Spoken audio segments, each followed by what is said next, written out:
আজ রেডি হতে হতে তোমাদের সাথে কিছু কথা শেয়ার করি। জানো বন্ধুরা, যখন আমার বিয়ে হয়েছিল, আমার শ্বশুরবাড়িতে কোনো রকম সালোয়ার কুর্তি কিছু পরা অ্যালাউ ছিল না, শুধু শাড়ি। শাড়ি পরতে আমার খুব ভালোই লাগতো, কিন্তু সব সময় শাড়ি ক্যারি করা তো পসিবল ছিল না। কিন্তু প্রথমে 1 বছর আমি শাড়ি পরেছিলাম, একটু অসুবিধা হয়েছিল। তারপর আমার হাজব্যান্ডকে আমি বলেছি, ও আমার প্রবলেমটা বুঝতে পেরে তারপর বাড়িতে শাড়ি ছাড়াও আরও অন্যান্য সালোয়ার কুর্তি পরতে দিত। আর এখন তো কোনো প্রবলেম নেই, এখন আমি কোনো অকেশনে গেলেই শুধু শাড়ি পরি।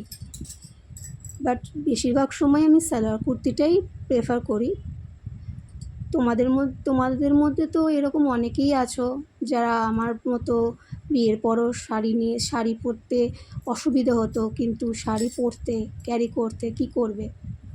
কিন্তু সবাই আমাকে বলে শাড়ি পরলে নাকি আমাকে সুন্দর লাগে।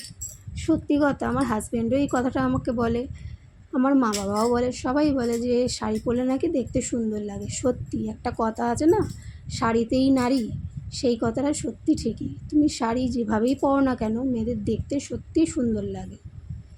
আজ দেখো তোমাদের সাথে আমি একটুখানি শেয়ার করলাম। রেডি হতে হতে দেখো তোমাদের সাথে কথা বলতে বলতে আমার রেডিও হওয়া হয়ে গেল। আজকে দেখো একটা তাঁতের শাড়ি পরেছি। শাড়িটা রেড, আর আঁচলটা হচ্ছে এরকম হলুদ আর সবুজের মধ্যে। আর কিছু গয়না পরেছি। এই গরমে ভারী কিছু গয়না পরিনি, হালকা গয়নাই পরেছি। তোমরা দেখে জানিও আজ আমার লুকটা কেমন লাগলো। তোমাদের সাথে আবার নেক্সট অন্য লুক শেয়ার করবো। বাই।